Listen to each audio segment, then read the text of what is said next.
뉴스구. 프랜차이즈 본사를 하기 위해선 가장 필요한 게 아이디어와 열정입니다. 프랜차이즈는 타인의 자본을 유용할 수 있습니다. 그만큼 쉽게 전개를 할 수 있고 빠른 속도로 성장할 수 있죠. 초보 창업자가 이걸 따라하기 쉽게끔 만들어주는 그런 시스템을 만드는 게 가장 큰 핵심이라고 생각을 합니다. 가장 맛있는 음식, 가장 좋은 제품들을 만들어야 프랜차이즈가 된다라고 생각을 하는데, 프랜차이즈는 보편적이어야 되고 표준화가 되어야 됩니다. 창업자 입장에서 누구나 장사를 해서 평균 이상의 수익을 가져갈 수 있는 구조를 만들어야 되는 게 프랜차이즈의 가장 기본입니다.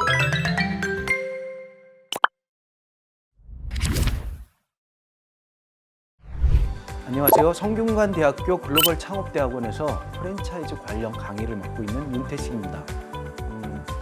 요즘 K컬처에서 한국 문화가 세계적으로 굉장히 관심을 끌고 있죠. 여러 가지 K-팝이라든지 아니면 먹거리라든지 이런 것들이 진출이 활발해지고 있습니다. 그만큼 국가의 위상이 높아지고 있는데요. 이에 따라서 프랜차이즈 시스템 도입이 굉장히 활발하게 기업들이 활용되고 있습니다. 오늘 프랜차이즈의 세계화에 대해서 좀 간략히 설명을 드리고요. 만약에 프랜차이즈 본사를 설립을 한다면 어떤 점들을 유의해서 봐야 되는지에 대해서 말씀을 드리고자 합니다.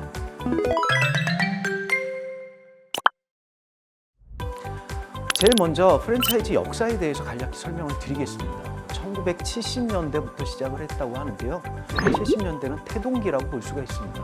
비교적 역사가 짧습니다. 50년도 안 된 역사를 가지고 있고요. 1980년대에 들어서야 이제 외국 브랜드들이 들어오고 있습니다. 우리가 흔히 아는 브랜드들, 맥도날드라든지 KFC라든지 파리바게뜨 이런 브랜드들이 도입되고 성장했던 시대가 이제 1980년대라고 볼 수가 있습니다. 1990년대는 우리나라 프랜차이즈 브랜드들이 성숙할 수 있는 그런 시대라고 볼 수가 있습니다. 많은 브랜드들이 생겨났고요. 또 이때는 굉장히 역사적인 큰 사건이 일어나게 됩니다. IMF라는 사건이 일어나게 되는데, 이때 많은 분들이 퇴직을 하게 되고 창업을 하게 됩니다. 그러면서 이제 문제점들이 짧은 시간에 많이 드러나게 됐고요. 비로소 2002년에 가맹사업법이라는 법이 시행이 됨으로써 여기에 대한 제재와 그리고 법률적인 정비가 시작이 됩니다. 어떻게 보면 우리나라 프랜차이즈는 2000년 초반부터 시작되지 않았나 하는 게 이제 제 개인적인 소견입니다. 그 짧은 역사를 가지면서 우리나라 프랜차이즈 본사들의 문제점에 대해서 얘기를 안 할 수가 없는데요. 우리나라 프랜차이즈의 문제점들은 초기 수익에 너무 의존하지 않았나 이렇게 생각을 합니다. 초기 수익이라고 하면 인테리어 마진 그리고 가맹비 여기에 대해서 수익 구조를 가져감으로써 더 이상 가맹 전개가 되지 않았을 때 본사가 문을 닫게 되는 이런 현상들을 또 나타나게 됩니다. 프랜차이즈 본사는 초기 수익뿐만 아니라 지속적인 수익 구조를 가져가야 됩니다. 예를 들어서 가맹비, 인테리어 마진뿐만이 아니라 로열티, 물류 마진에도 신경을 써야 된다는 거죠. 이러한 수익 구조가 비로소 균형을 맞췄을 때 프랜차이즈는 지속적인 비즈니스를 영위할 수 있는 그런 구조를 갖게 되는 겁니다. 어떤 치킨 브랜드가 굉장히 많은 그리고 빠른 속도로 전개를 했던 시기가 있었습니다. 한 600개에서 700개 넘어가는 이 시점인데, 그 본사는 가맹점들한테 생닭을 유통하는 물류 구조를 가지고 있었는데요. 이상스럽게 가맹점이 늘어남으로써 물류 마진이 늘어나야 되지만 줄어드는 현상을 갖게 됐습니다. 누구나 그냥 옆에 가게에 가서 구할 수 있는 부가가치가 없는 제품이었고요. 프랜차이즈 본사라면 물류 마진을 챙겨야 되고요. 물류 마진을 갖기 위해서는 어디서나 구입할 수 없는 이러한 물건을 공급을 함으로써 본사가 수익을 가져가야 된다는 겁니다. 로열티 역시 굉장히 중요한 부분 중에 하나죠. 지속적인 수익 구조를 가지고 가기 위해서는 로열티 책정이 필수적인데, 우리나라 브랜드들은 역사가 짧습니다. 로열티를 책정하기 위해서는 브랜드 인지도가 높거나 역사가 아주 강하면 됩니다. 그럼 충성도가 생겨서 로열티를 지불하게 되죠. 또 하나는 본부가 가맹점한테 경영 노하우라든지 장사가 잘 될 수 있게 지원적인 체계를 갖췄을 때 로열티 책정이 가능하게 됩니다. 최근까지도 로열티 책정에 대해서 많이 관심을 못 갖게 되는 게 현실이었습니다. 그렇지만 앞으로 이제 해외 브랜드 진출이라든지 이런 거에 대해서 생각을 하는, 이걸 염두에 둔 프랜차이즈 기업 본사라면 로열티라든지 물류에 대해서는 반드시 짚고 넘어가야 될 부분이 아닌가 이렇게 판단을 합니다. 그러면 프랜차이즈 기업으로서 어떤 것을 갖춰야 되는지, 내가 프랜차이즈 본사 사장으로서 경영을 한다면 어떤 것들을 준비해야 되는지 거기에 대해서 좀 설명을 드리도록 하겠습니다. 일단 모든 기업은 근원적인 활동과 지원적인 활동으로 나눌 수 있다고 합니다.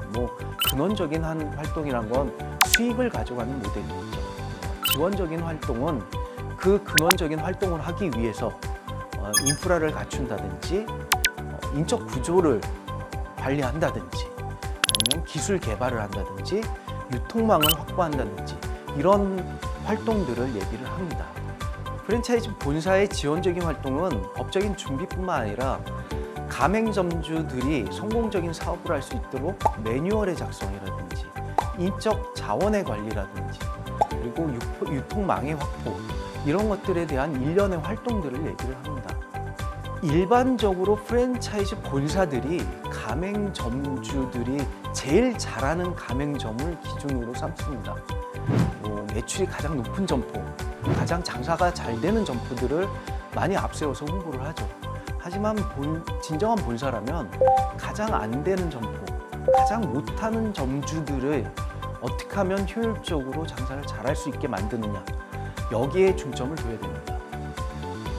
이러기 위해서는 매뉴얼의 확보가 굉장히 중요합니다. 똑같은 사업 운영을 할 수 있도록 효율적으로 어떻게 하면 장사를 할 수 있도록 하느냐, 이것을 갖춰주는 게 굉장히 중요합니다. 예전에는 매뉴얼 하면은 페이퍼웍을 굉장히 많이 생각을 했는데 요즘에는 기술의 발달로 동영상을 제작을 한다든지 아니면 메타버스의 공간을 활용한다든지 많이 준비를 할 수가 있습니다. 본사의 근원적인 활동은 두 가지로 집중을 할 수 있습니다. 마케팅과 세일즈, 그러니까 마케팅을 효율적으로 해서 브랜드 인지도를 구축함으로써 가맹 전개를 효율적으로 늘려나갑니다. 이를 통해서 개설 수익을 늘려나가는 방법이 있습니다. 또 소비자들의 브랜드 인지도를 높여가지고 매장 매출을 향상시켜서 로열티라든지 물류 마진을 늘려나가는 방법들이 있습니다. 프랜차이즈 본사를 구축하는 프로세스를 시간적 프레임으로 본다면 첫 번째 단계는 시장에 대한 분석입니다. 그래서 외부 환경을 분석하고요, 소비자를 분석하고 그리고 내부 환경을 분석해서 전사적으로 마케팅 전략을 어떻게 방향을 도출하느냐가 첫 번째 단계입니다. 두 번째 단계는 본사의 이제 근원적 활동과 지원적 활동을 구체적으로 해 나가는 것입니다. 그래서 매뉴얼을 만든다든지 법적인 계약서를 작성한다든지 또 요즘 굉장히 중요한 문제입니다. 정보공개서를 작성을 해서 공정거래위원회에 등록을 한다든지 이러한 활동들이 필요한 게 두 번째 단계입니다. 자, 세 번째 단계는 샘플 매장을 만들어야 됩니다. 아무리 그동안 장사를 잘했다 하더라도 프랜차이즈를 위한 샘플 매장은 필요합니다. 물론 예전 같은 경우에는 샘플 매장 없이도 프랜차이즈가 가능했습니다. 근데 최근 개정된 법률에 따르면 직영점 1개 이상, 1년 이상 영업을 해야만 프랜차이즈를 할 수 있게끔 법이 개정이 됐습니다. 그래서 샘플 매장을 해보고 1년 이상 운영을 해서 많은 데이터를 수집을 하는 게 세 번째 단계라고 볼 수 있습니다. 또 이를 통해서 ICT에 대한 개발이 필요합니다. 우리가 맥도널드라고 하면 흔히들 햄버거를 팔아서 기업이 성장했다 이렇게 생각을 할 수가 있는데요. 사실 맥도날드는 햄버거 브랜드라기보다는 IT 회사에 가깝습니다. 슬로우 푸드였던 햄버거를 어떻게 하면 빨리 공급할 수 있고 빨리 생산을 할 수 있느냐, 여기에 집중을 해서 주방 구조를 혁신적으로 개혁을 했고요. 많은 기계들을 발명한 그런 회사였죠. IT의 도입, 여러분들이 만약에 프랜차이즈 본사를 해서 기업을 발전시킨다면 어떻게 하면 효율적으로 생산할 수 있는지에 대한 IT의 도입이 굉장히 중요한 문제라고 볼 수 있습니다. 이 또한 세 번째 단계에 속한다고 볼 수가 있습니다. 자, 이를 통해서 마지막 단계입니다. 가맹 전개를 하고요. 또 피드백을 받는 이런 단계가 필요합니다.